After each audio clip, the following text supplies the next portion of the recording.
Okay, everybody. Hello, algoriters, soulmates. I'm Al Reynolds, and welcome to part 3 of Diddy Do It with attorney Symone Redwine and criminal defense attorney Brion Ross. All right, before we dive in, I would like to thank all of my subscribers for joining me. Guys, you guys have just been so supportive and so overwhelming that we just can't get to everybody, but we're loving every second of it. Please hit that like button. Please hit that subscribe button and also leave a comment because that's very important for our engagement. Also, everybody, please, let's practice this. Put that fax emoji in that chat and do it right now. I want to see a lot of fax emojis because when you come to the Al Reynolds show or to my channel, Diddy Do It, the fax emojis is showing love. So please show a little bit of love with some fax emojis. All right. Also, before we get started, I want to share with everyone the concept of the show. It's very important. Me and the attorneys want you to know I am your host, and the premise of this show is to be very fast-paced, tons of questions, tons of topics, disruptives, sometimes over the top, sometimes rude, sometimes messy. We may scream and holler, but we want you to make sure you pay attention because we want you to get all this good tea that Attorney Redwine and Attorney Ross are spilling. So don't get distracted because there will be cutting people off, telling people to be quiet, disagreement, agreement, and all of the above. Number 2, tomorrow night, unfortunately, criminal defense attorney Brion Ross will not be able to join us on Thursday, but have no fear. We have the incomparable attorney, Ryan L. Jones from Washington, D.C. Ryan Jones will be joining us. And let me just give you a background on Ryan. Ryan went to Georgetown Law School. Ryan ran for the Attorney General of Washington, D.C. Ryan worked for years in his own private practice, and he's also a guest lecturer at Georgetown University. We can't wait to hear attorney Ryan L. Jones lean in tomorrow night. Number 3. All right, let's get back to the show. Everyone, please welcome the lovely attorney Symone Redwine and the criminal defense attorney Brion Ross. All right, give Brion Ross some fax emojis for getting that background together for us. Yeah. And he's going to look into the camera, everybody, because he is learning fast. You know, those lawyers, those legal beagles, these are my legal beagles. They don't take long now. They learn and correct very fast because they know it goes straight to their bank accounts. All right, everybody. This is what we're going to talk about tonight, and it's going to be juicy. It is good, and Symone can't wait to share. We're going to take a deep dive into why Daphne Joy, 50 Cent's baby mama, has been added to the complaint. Also, Carisha Please, known as Young Miami, has been added to the complaint. Now, listen, they're not just added to the complaint. They are added to the complaint as workers. Yes, sirree. It's in the legal documents. They're added to the complaint as workers for Diddy and his trafficking. What we call this? Enterprise, like a RICO enterprise accusations. All right, as charged by RICO. All right, that's right. Number 2, we're going to talk about the large amount of celebrities that have leaned in and talked about the good. Stevie J, Tyrese, and Slim Thug are standing by Diddy and saying that they're going to pray for him. And in some cases, they're believing that he's being set up, that he's the fall guy. But also, we see that Torre had a family member who said that he had he described it as a horrible experience with Diddy by working as an intern. So horrible that he didn't want to tell his uncle or whoever he is, his bigger cousin, uncle, Torre, what happened during that intern. He just stopped going. We know that Tanika Ray, the exceptional celebrity host that worked on Extra, has also leaned in saying that, hey, it was bad. My experience was bad. And I'm not surprised that anything that's happening to him. I can't wait to get Symone's perspective on the ladies, and can't wait to get Attorney Brion, criminal defense attorney Brion Ross's perspective on the man. Then we're going to talk about who got the kids, who got the girls, where are the kids and where are the girls, and why is King Combs throwing a party this Saturday in Hollywood while his daddy and family are under investigation. Have you ever heard anything so crazy? Lastly, well, not lastly, fourth, we're going to go to our two attorneys and we're going to say, if you were representing Diddy, what would you be telling your client right now? What advice would you be giving your client right now? Would you advise that the client's kids be throwing a party in Hollywood with alcohol and dancing and we don't know what else going on?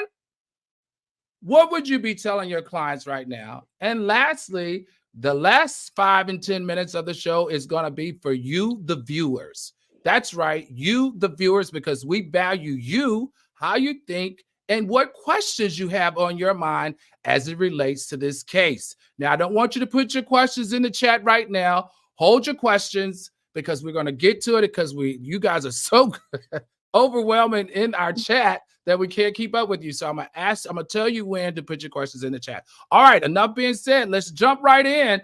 All right, Symone. Now, you're the one that brought this to the forefront today in our meeting, and you're saying Daphne Joy, that's 50 Cent's baby mama, and Caresha Please, that's Young Miami, she's been real quiet lately, have been added to the complaint as sex workers. Please tell me you're lying.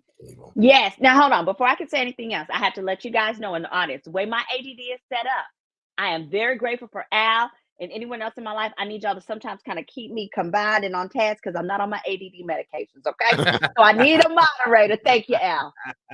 Secondly, before I get to the juice, this little gentleman that's going to be here tomorrow, Ryan, does he have a wife or what's going on there? Do we know? I mean, you know what, Symone? You don't keep it in your pants, please. Look at that bone structure. Okay, wild. Everyone knows. Hey, I'm Brian, you unengaged. see how she sell you down the river? She sold you down the river. It's all right. It's all right. It's all right. Your didn't even get cold yet. I'm recently unengaged. All he's going to do is make me step my game up. He's going to make me step my game up. Look, at the way that I'm dating, if he doesn't burglarize me at my home or burglarize me at my office, I'm never going to get a husband. Anyhow. All right, let's go. On this topic. So it's been interesting because over the last year, Daphne Joy and Young Miami have had some little Twitter spats over the years. And I hadn't really understood it. But now that I see that they're competing workers pursuant to this complaint, it's clear that the crux of the issue probably was they were both dating Diddy at the same time. Now, let me be clear. Here, the definition of sex workers, it's used very loosely. It's a bit of attorney, the way the attorney is marketing the concept, right? Because we all know when it comes to a jury case, whoever tells a better story wins. What they're really saying in the complaint is that Diddy has given them both an allowance and they're getting paid to do it to him. So that's the true reason that the plaintiff's attorney has defined them as workers. But more importantly, was really interesting. And bailiff, if you could put the section of the complaint that references Daphne Joy or the one that references, there we go. We've got these sections that were highlighted here where I'm going to lean in because I'm old. It says that Mr. Jones referenced being in bed, waking up in bed, and that a little later, Mr. Combs waited a little later to do coke with Young Miami. That was one of the things. And the title of this section is Workers in Mr. Jones' Bed the morning after he was. The second interesting thing that Mr. Jones alleges is he says that in paragraph 197, he says that Robin, which is one of the assistants, Robin the accountant, she would ensure in writing that funds were transferred, that there were cash payments to sex workers. No. Specifically, she referenced she would make payments to Frankie, another person, as well as Brendan Paul, that was the dealer, and KK. They would also be responsible for ensuring that payments to sex workers were made in cash. Young Miami and Daphne Joy were paid a monthly fee to work as Mr. Combs workers and receive payment via wire transfer. Now, got it. Now, hold on. Stay right there, Symone. Hold on. Stay right there 1 second. Criminal defense lawyer, how incriminating is that in the complaint? What is that lawyer trying to get out or prove in this case with this information right here? The scariest way to pay someone is with a wire transfer because it creates an automatic footpath. So what they're trying to do is get those bank records to find out what the payments were for. And remember, there's going to be a deposition of these people at some point in time if this case doesn't settle. Those bank records will be introduced as exhibits in that deposition, and they will be questioned about them. If they come and say, well, we were just regular workers, that answer will not suffice. The attorney will dig into that relationship. He may have video, he may have audio. There'll be many things he gets into. The answer of, oh, I just worked for him will not work. It will not stop there. That question alone can take hours. No, hold on, Symone. Now, Symone, now Cassie said, right? We saw in Cassie's complaint that she said that as being a sex worker for him, she was the one that had to hire the boys from the sex sites. Yeah. Right? She was the one that greeted them when they came in, and she had to have sex with these various escorts that had large appendages because he only liked large appendages according to Cassie. I know that to be a fact.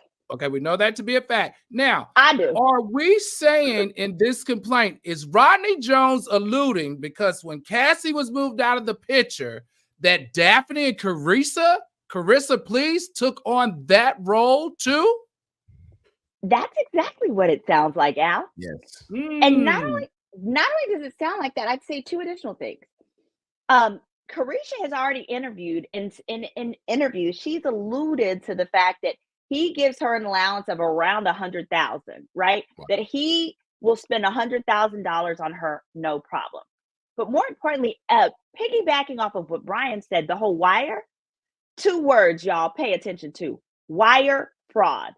I would not be surprised if they being Homeland Security or the feds, they are one and the same, were to bring her in by saying, we need you to interview and we want you to testify, because if not, there are chances that you could be charged with wire fraud. Because here's what happens, and this happens all the time with pretty girls. Go on the internet if you want to and date these rich men, date these Simons like Portia has, and these different men who are giving you things, and then you want to post this nice little stuff that he's giving you, but you ain't paid nary damn taxes. I bet you. Wow. I bet you none of these bags, none of these. Carisha has posted herself with cars. This man gives you a Rolls Royce worth $280,000. You have to put that on your taxes, and you have to pay taxes as though you earned $280,000. And I guarantee you that has not been transpiring, neither with Miss Daphne nor. Got it. Now, Brian, I just love it. That's why we love having a woman on the panel, because she would bring that female perspective in there that right away us men would have never thought. Now, Brian, as a man's perspective, I'm thinking the reason why Rodney Jones' attorney put sex worker in there is because if you say sex worker is sex trafficking, it's immediate federal. Correct. Okay. It's an elevation play to make this more serious than just hearsay or she say. Right. Right. So because he called them sex workers in a sex trafficking, you're going to have, like you said the other night, you're going to have Homeland Security, Border Control, FBI. So he's basically opening the door to bring the entire feds into Diddy's life. Am I wrong in interpreting it that way? Correct.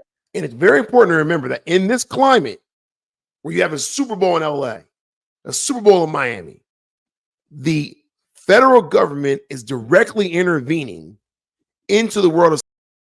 That's right. So if you lay worker on that complaint, you immediately make people pay attention. Trigger that. Okay. Trigger that. All right. Anything we want to add as we rotate out of the Daphne and Carisha, please?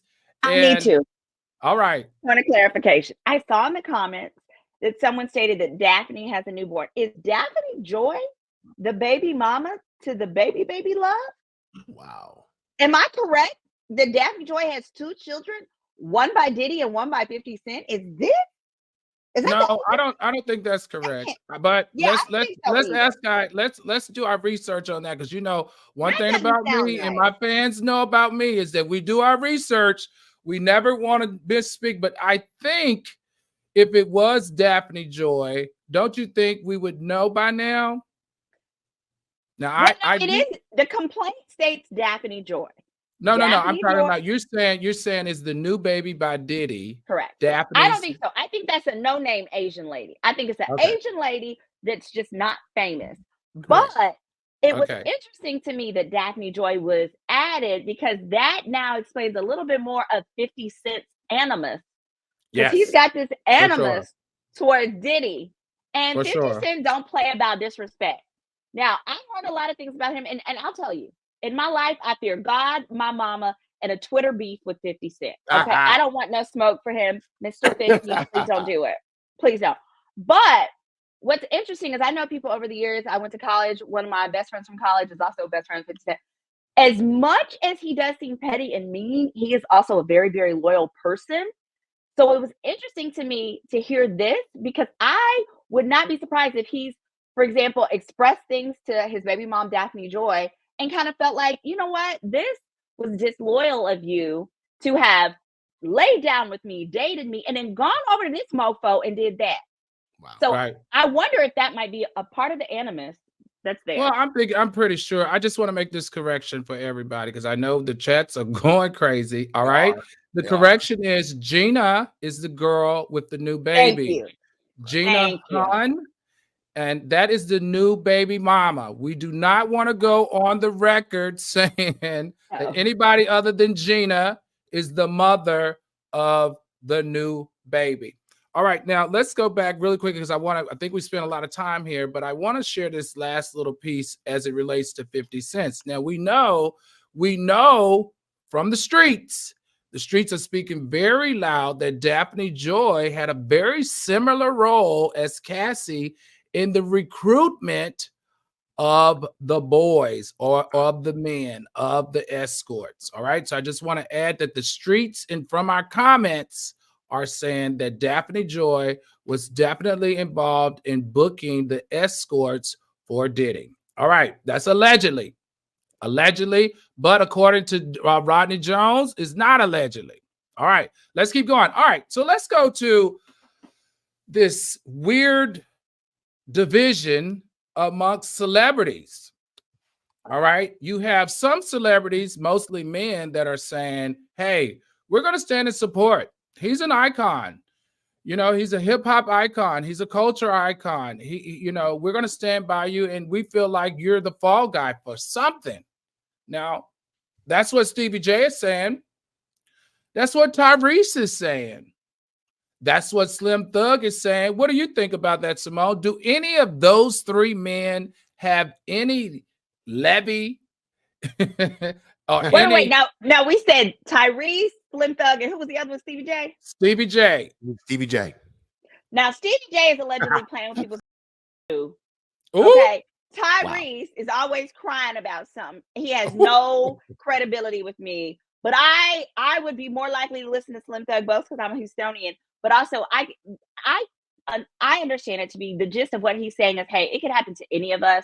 So before I pass judgment, I want to hear more of the facts. And that's okay.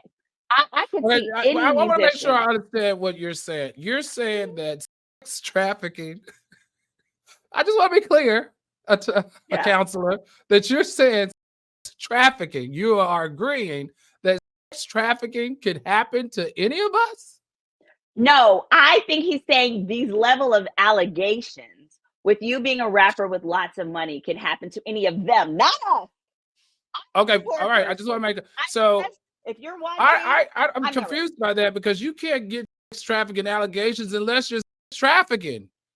But the crux of this, though, this is not a trafficking lawsuit. This is a civil lawsuit for money. And you don't get sued for millions of dollars unless you have millions of dollars. Brian, I don't know what she's doing, but it looks like she's doing a little bit of backpedaling up in here tonight. I'm learning. I'm learning. You doing the backstroke better than the backstroke of gold medalist. No.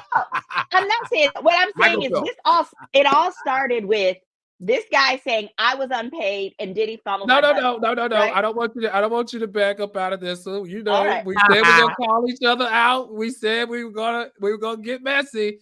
Come on, get him red wine. Get him red wine. Look, you know, Slip Thug is from Houston. We understand that's your boy. I'm with you, Slim. I'm with you, boy. Okay, Brian, let's go to the celebrities that are not in support.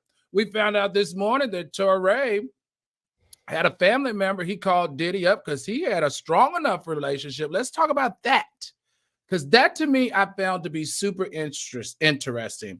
He had a strong enough relationship to call Diddy up on the phone.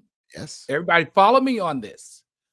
To call Diddy up on the phone to get an internship for a family member. All right, yes. 10 years ago. So these rumors have been swirling around Hollywood for 2 decades, if not 3. Yes. So 10 years ago, Torre decides he's going to ignore the rumors and send a family member into what I would describe as what we've heard, the lion's den. The den of inequity. All right, there we go. Now, Brian, he's now coming out and saying that his family member had a horrible experience, didn't want to talk about it, refused to go back to work, and Torre never said anything until today. All right, let's talk about, hold that thought. We talk about Tanika Ray from Extra. We love Tanika Ray. She was so fun on TV. She said that she had she described it as a horrible experience, and that it's something that this is what she see happening right now is nothing that she didn't expect. Right? Counselor, tell me why this is damaging for Diddy and his lawyers in his case. Remember what you asked me yesterday. You said, what advice or fears do you have for Mr. Combs or you're his lawyer? And my instant answer, without even thinking about it, was there's too many witnesses.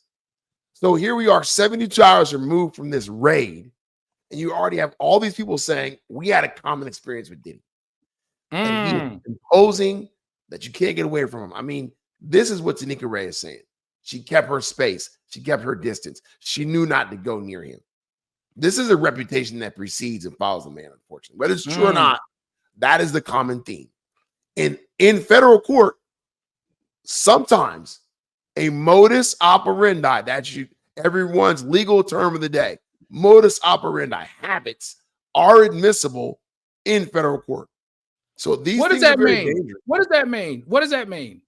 Well, there's certain rules of what's called hearsay. Everyone knows hearsay. Right. But there are exceptions to hearsay. A couple of the exceptions to hearsay are modus operandi. If I am a bank thief and the only thing I do is go steal from Chase Bank because I used to work there and I understand there, my modus operandi is to steal from Chase Bank. That's it. Wow. So if we have a pattern of people who say, I worked with Diddy and I didn't feel comfortable because he touched my leg. If that's accumulated, it could be introduced as evidence against him in a federal trial to show the jury that he has a modus operandi or habit of forcing himself upon people. I never knew only come from witnesses, and that's why it's so dangerous. Okay. I'd like to add to that. Sure. Mm-hmm. Now, and I would also say, when I heard Torre's story, I believed it up front. I heard a piece of Tanika's story. I believed it up front. Yep. Because I dated a man who used to be one of Diddy's workers. Let me tell you about this man. He was so fine. I didn't even care that he was gay sometimes. I pretended not to notice. He was gorgeous. He was so gorgeous. Okay. I'm not going to say which African country he was from because it might be a giveaway to people who know me and who, but he exemplified. Did you say African country? Yeah, it's a continent, boo boo. I know I was a national American. So, I'm not gonna say where he's from, but he exemplified BBC, big black, right? Gorgeous, just shiny and shimmery and all of stuff. And I remember him telling me this was in like 2012. He was like, he was a model and everything in New York and stuff. That's when I was like, oh, I went through my African phase, right? I only like African men who are good at math and science because I didn't want to struggle. And he was trying to get an engineer, huh? all the above. I was like, oh, because they don't never miss, honey. They don't ever miss. And he also happened to be a model, and he had this amazing bone structure. And anyone who knows me knows I like men with great bone structure, right? That way, if you get fat, you're gonna be just like cute, like Teddy Ruxpin. I digress. Like attorney Brian Jones. Yes. Oh, but if he's married, forgive me. If he's unmarried, well, it doesn't count. I'm sorry, my bone structure isn't there. I'll work on it though. No, you're married. You're off limits. Yeah, nobody cares.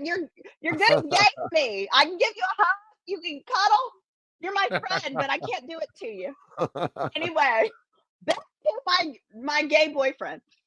He used to participate in Diddy's activities, or he said he only went to one.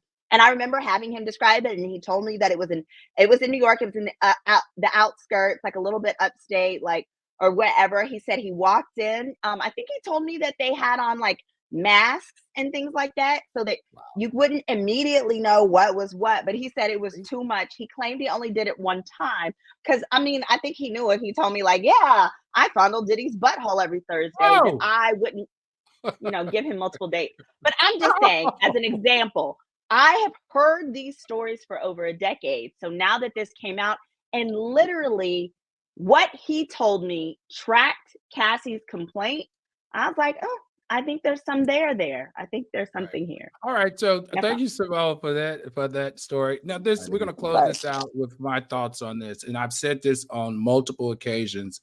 It's really sad to me that we have not created an environment where abusers like this, with all these stories, right? We haven't created an environment where people can come forward when it happens to them. Because can you imagine if people came forward 20 years ago, all of this that we're uncovering right now, all these people that have been assaulted, all these people that allegedly assaulted, allegedly trafficked, all these people would not have had this experience if we had just created an environment where people can feel comfortable to come forward with their stories. I just want to leave that right there for everybody to understand that in 2024, we have to do better as a culture. We have to do better as a community, and we have to do better as citizens to create a culture for people that are abused in any way, that they feel comfortable to come forward so we can stop the abuse. All right, everybody, let's keep going. I just want to give my little public service announcement there. All right, who got the kids? That's what I want to know.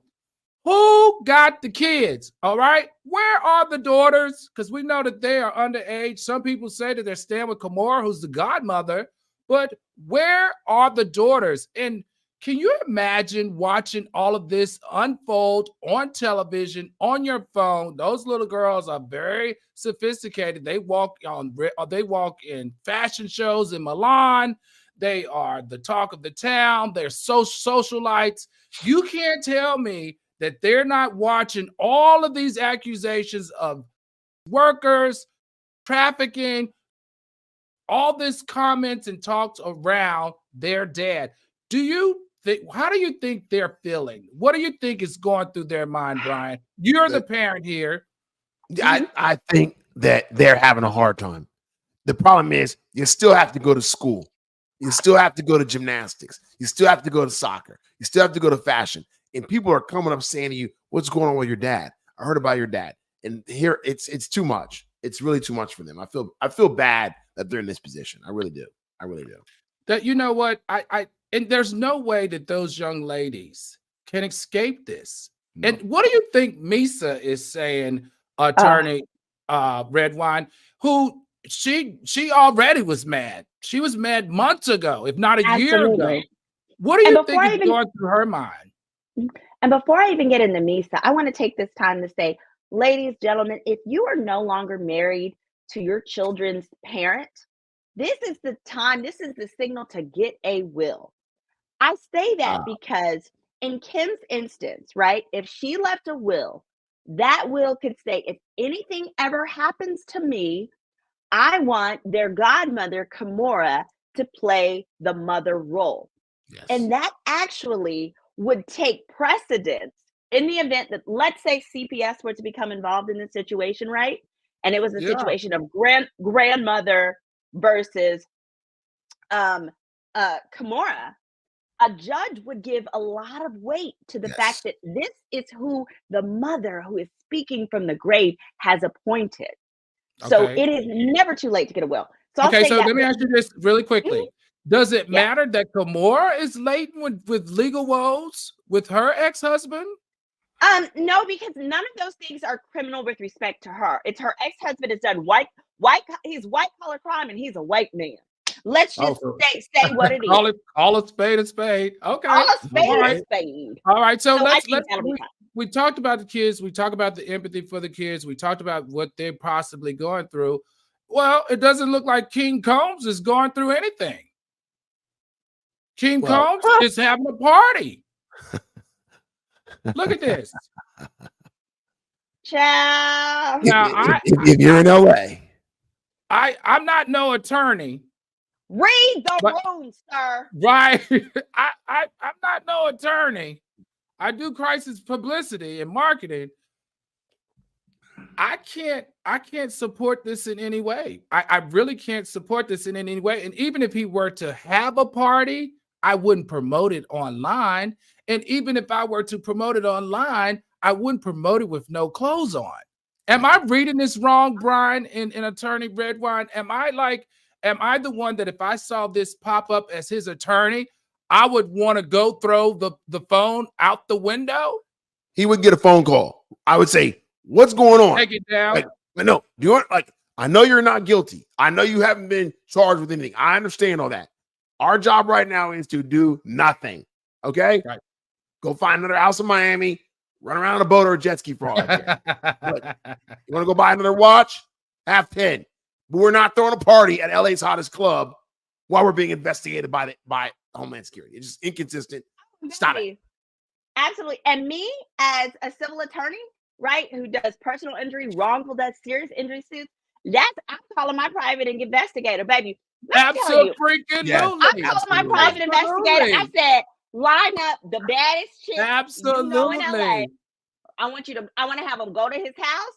They're gonna party all night. They're gonna do that, and the third. We're gonna give them pins, secret pins that record, persons that record. Yes, we better get all this data. But see, also, counselors, wouldn't you also have somebody who's standing outside that party collecting all the names of people who are supporting people that are supporting him in the party? Data.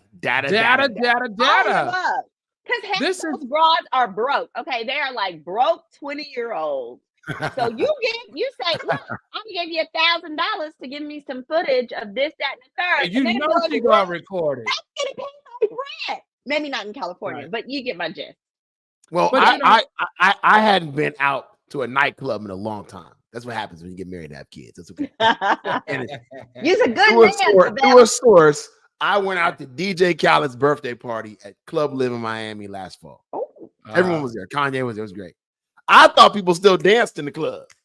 This is what they do. They got their phone. That's it. King is going to be on Instagram 10,000 times on Saturday. Right. Not what you want. Not what That's you want. Not what you want. And I say this all the time. People, young kids nowadays, tell on themselves. They basically tell their own crimes. So if I worked at a police station, all I have to do is go up and down Instagram to get my probable cause. So when I get the call later of the arrest, I already saw what you did. Unbelievable. Literally, I can't tell you the number of cases I've had where, like, I got a low offer for this injury case. Like, maybe I got an offer of $2,500.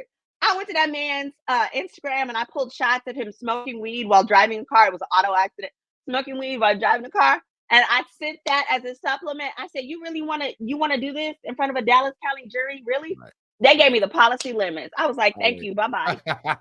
They tell on themselves. So they might want to hire attorney Well, Symone Redwine now. Yeah, you might. You know. I'm listening to her. And she's very sharp. If you're in Texas, you might want to look her up. I'm loving everything. So I think across the board, this idea of having a party and promoting it on Instagram with no shirt on, where there's alcohol involved, is just a thumbs down idea. I mean, look at the picture. Forget, you can reserve your tables now. I would even get the run of the night of credit cards. Everybody who ran a credit card in that party, I would have a list of their You names. know what? Subpoena, yeah. That's on the subpoena list. I would scoop all that information up and throw it all in there for what would you? That's discovery. Discovery. Yeah, absolutely. That's discovery. You throw it all in there and you let the judge get out. Anybody in the chat, can y'all please call your friend King Combs and just tell him we understand, son. But this is not a good idea. You're giving people the ammunition to shoot at your dad. All right. I'm tired. This case has got to be. It's amazing. It's literally like amazing. Yeah. This case just keeps on giving, right? I'm like, right. All right. Here we go. All right, we're gonna start with you, criminal defense attorney Brion Ross.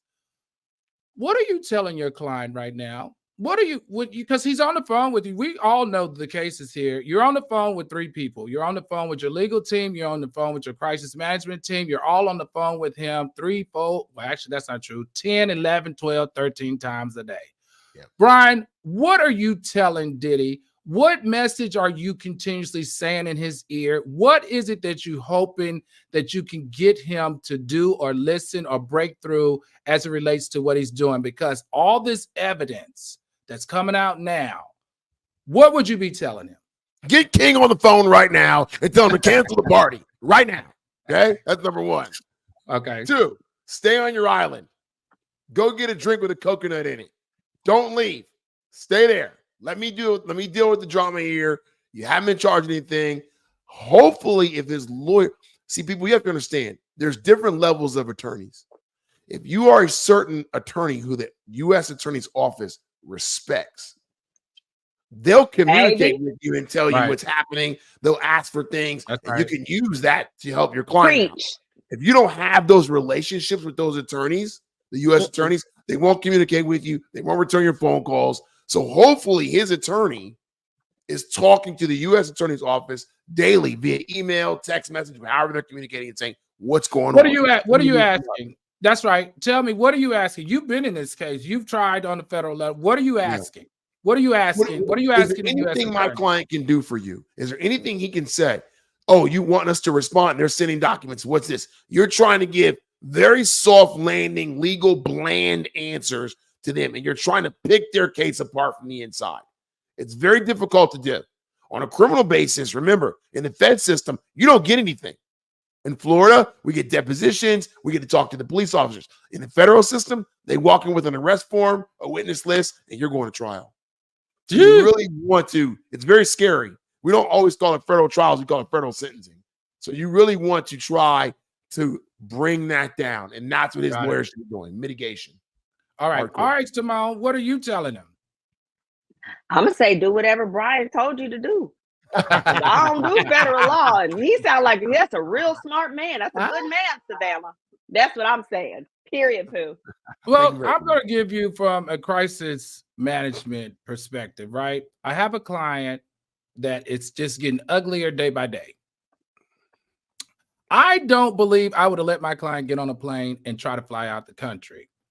I think that to me is sending the wrong message to what's happening. You haven't been arrested, but the message that you're sending by jumping on a plane, selling your shares, abandoning your kids is not a message of fatherhood.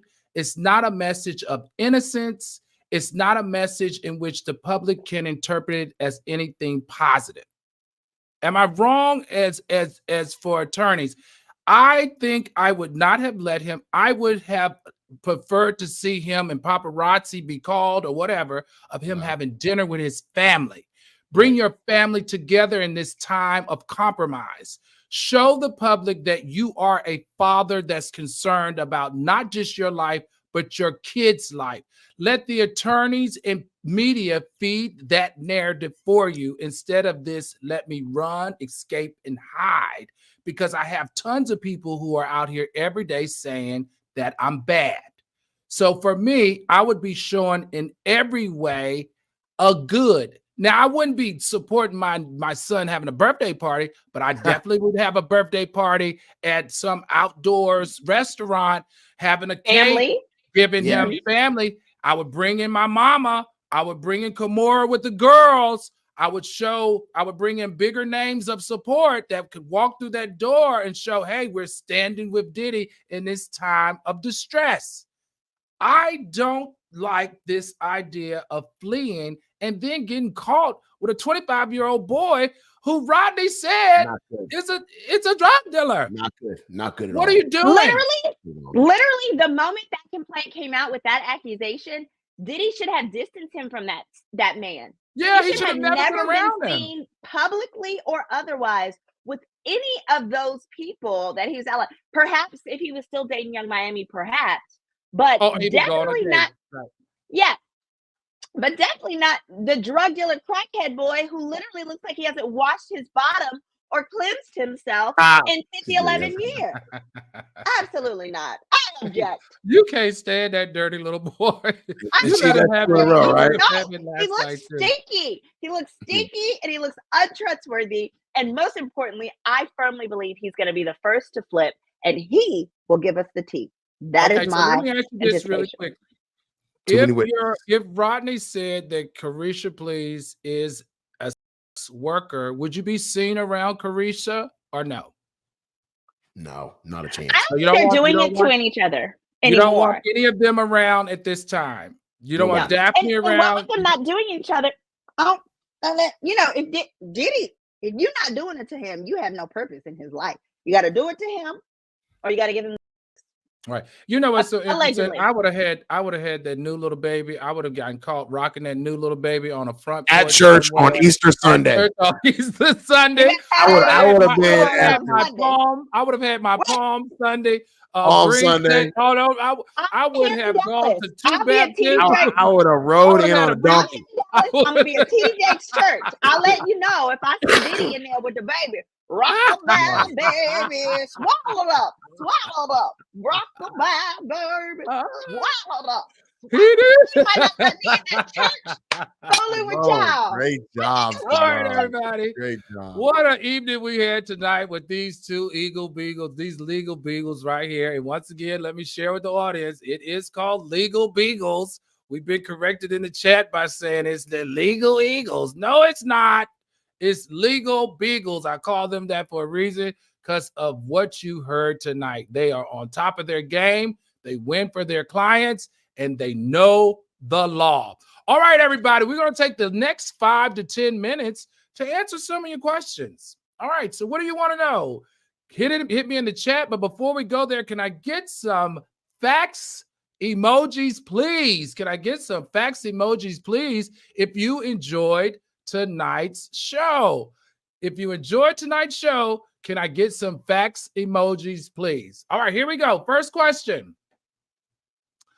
Oh, well, we can read some comments too. Black Luxury said Carisha pushing pink cocaine. Oh, all right. Wow. All right. Martin Elder said, where is TD Jakes? Wow. All right. Damon says, you sleep selling Bibles. Jesus. Okay. All right. It's so many. Demonde H said, y'all, sorry, y'all. It's moving so fast. I can't get them. Flying. It's flying. Look at this. I can't get them. I saw another good question. Somebody said, where's the adopted white girl? I don't know. Okay. Vanessa Henson saying, how long would it? Shit. All right. How long would it take for guys, I'm trying. Raina asked, why wasn't he, if there's evidence, why isn't he arrested yet? Let me answer that one. Raina, why is he not charged or arrested if it's evidence? That's what I see. I can answer that while you pick your comment. Okay, go ahead. Raina, if you're watching, the federal government is experts at building up a case. By the time they come for you, typically they have, if not months, potentially years, maybe a decade of habits and evidence against you. So while Mr. Mr. Combs may be able to move freely now, right? Don't think that they're not back there still talking to witnesses, taking witness statements. You have to coordinate these things. They don't happen in 1 minute, and they're doing a lot of stuff. So give it time. I do agree with Symone where she said yesterday she believes that Mr. Combs will be indicted. It's unfortunate. These are allegations. They're not proven yet, but I do believe the same. Also, Brian, remember too that he's a celebrity. He would be considered one of the most influential celebrities in the Black community. Correct. So they can't misstep here. Yeah, they can't misstep here. If they misstep here, any misstep, this case will be dismissed. Yes, right. Absolutely, especially on the federal level. So they got to double check, triple check, dot the I, cross the T 3-4 times. So very high profile. Now, one comment that I had seen, and I've seen throughout social media, is a question about the RICO and to what extent could Young Miami or Daphne Joy be wrapped up into a RICO? So I wanted to ask Brian, could you speak to RICO? Because I'm a civil lawyer, so I'm not really clear on how RICO works. RICO stands for the proposition that the alleged defendant who is at the top, all right, can be charged with the same crime as the alleged defendant at the bottom. Oh, so damn. Wow. The easiest scenario is to think of a big old ship pulling in 5,000 kilos of cocaine, right, into Miami. Boom. Right? The feds are there and they bust the ship and they get everybody and they say, okay, on that ship, right, was a person who just came in that day. It was his first day. He walked on it. He didn't know what was on the ship. He can be charged, not necessarily convicted, but under a RICO, he can be charged as though the entire ship was his. Oh, wow. That is the value of a RICO. Wow. What? That's why it's scary. You broke that down. I've been to law school and they didn't teach me that. That's the value of a RICO. Very scary. That's hard. They would work out, but that is, you see this in cases where the street level drug dealers who are selling nickel and dime bags at PH Club with King's birthday party are charged with the same thing as the big guy or guy who brought it in from Colombia. So it's a RICO all the way down. Could Young Miami and her pink cocaine that was given and or shared allegedly with sex workers, allegedly, could she be charged the same as Diddy as the main trafficker? If Diddy's connection, the nexus, is tied to that bag of, and he's somehow trafficking, then yes, she could be. What is he doing? Right? So you got one little $50 bag of ketamine versus a person who has 50 kilos. His prison time aggregated is much worse, but because you are charged under RICO and convicted under RICO, you can receive the same prison time. Wow. Very powerful. Baby, this was so good tonight. All right, everybody. All right, algoritmers and soulmates. Let's put some fax emojis in the chat for the lovely Symone Redwine and our criminal defense attorney, Brion Ross. Also, Brion Ross will not be with us tomorrow night. He's got other obligations on Thursday and Friday. But we also want to put some applause in the chat for all of Brian's great commentary this week and teaching us exactly the parts of the law that maybe none of us knew as related to this case. All right, that's it. That's going to conclude part 3 of Diddy Do It. I'm on the panel and I've learned so much tonight. I don't know what to say. I want to thank both of you. Thank you, Legal Beagles, for joining me. Thank you for breaking this down for me. And be sure to tune in tomorrow night again for Diddy Do It, part 4. Everyone have a good night. Bye. Thank you. Thank you, Al, for inviting me.